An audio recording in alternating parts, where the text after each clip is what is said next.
Hi, I'm Sophia from Trident Wellbeing and I'm the Cognitive Relationship Specialist. I help people that have been or are still in toxic relationships. During this time of enforced containment, we may find that stress levels are increasing. Being in close confinement with those of a toxic nature can make anxiety levels increase.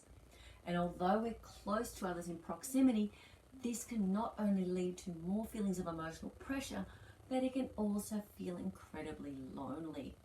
If you like what I have to say, please subscribe and share so we can help others who may also be feeling isolated and lonely. How can I feel lonely in a house with this significant other? You may ask, it seems illogical, as surely there are many others that are totally isolated, live alone, have no one in the home, and it would make more sense therefore to think that these people would be far lonelier due to their more extreme isolation. And this is where living with narcissistic people, especially if they're your partner, but even if they're another relative or even your child, can make you feel like you're not only walking on eggshells, having to watch everything you say and do to avoid upsetting them, but also have you feeling alone, unsupported, and even more isolated. Those living with a narcissist may have previously been able to escape by leaving the house, going to work, or having them leave home. This, although not optimum, does provide some reprieve. Now being forced to be with them all day and all night can make the home feel like a pressure cooker. However, there will be those that maybe left their narcissist possibly even years ago, but still feel a huge sense of loneliness. Both of these are due to the nature of the trauma bond. You see, having a narcissistic relationship is like no other. Healthy relationships respect the opinions of others. You may or may not always like them, you may not agree with them, but you both respect the other person's boundaries, and when there are issues, you turn towards each other to sort the problem out. Contempt, disgust, and manipulation are left out of the discussion. Dr. John Gottman discusses how these traits are the most highly destructive to a relationship and quite the predictor of if the relationship can actually evolve. Now we know from my previous vlogs and most likely other searches that you've done that the narcissist has a whole different way of operating. They like to gaslight, manipulate, deflect, lie, stonewall, give the silent treatment, and a whole bunch of other strategies to mess with you. We've talked about how this causes cognitive dissonance and confusion, and once you know this, it wouldn't be beyond reason to question why you would feel lonely. If you stayed, you know there'll be no change, so you have realistic expectations. And if you left, you may think that you should feel free. What none of this knowledge accounts for is how we become trauma bonded to the narcissist. And it is this bond that keeps us feeling confused and ultimately lonely. How the narcissist creates this, and quite often they're not even aware that they do, and yet there are studies that show how those in communes have actually been trauma bonded, and I suspect there was a more intentional strategy there. In both situations, the process is very similar. There are times of love bombing, of making you feel ever so special, adored, beautiful and loved, and this can then be followed by gaslighting, crazy making behaviour that makes you question yourself. Or it may be subtle put downs or criticisms. Sometimes this is done with less than tasteful humour, irony, or just blunt criticisms. Maybe they loved everything about you before, but now you hear that they really prefer your different outfit, in a different outfit or a different hairstyle. And it's a gradual manipulation to get you to change what they like. Maybe they liked your outgoing nature, but now you're too noisy. Now maybe you say things and they give you the silent treatment so that you know you've upset them, but you're not exactly sure how. In most of these cases, we then try to people please. After all, that love bombing phase can make our self-esteem soar. So if you react to these antics, you may then find that you're hoovered in again, and then some more love bombing is going to follow. This is like a push-pull action.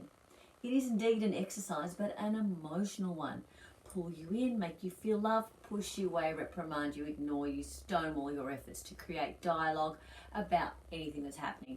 Then they bring you back into their fold again, as maybe you're about to give up, leave, or get angry or something. This serves to make you feel that all is right in the world and that maybe you imagined it. And this is how we become trauma bonded.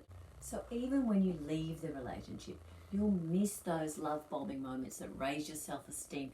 You'll question yourself and your behaviors and your decisions. This is why you can feel so very lonely.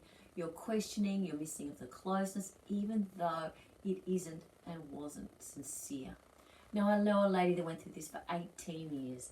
Some wonderful love bombing would occur with wonderful holidays, expensive gifts, but then long absences, long emotional absences, stonewalling when she tried to discuss how she felt that something wasn't right, and gaslighting when she was told that there was nothing wrong and that the behaviour that she was describing wasn't even real. Then when she got really upset and she was crying and yelling, he would hug her, hold her and comfort her. And this provided the secondary gain of not just making her feel that all would be all right, but this was the behaviour that she wanted.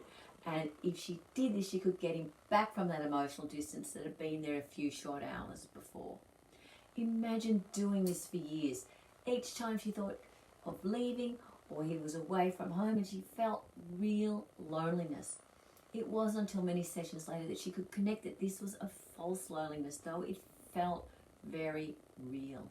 Because what she was missing, what she was idolizing, wasn't real or sincere, and there was never any real sincere connection at all.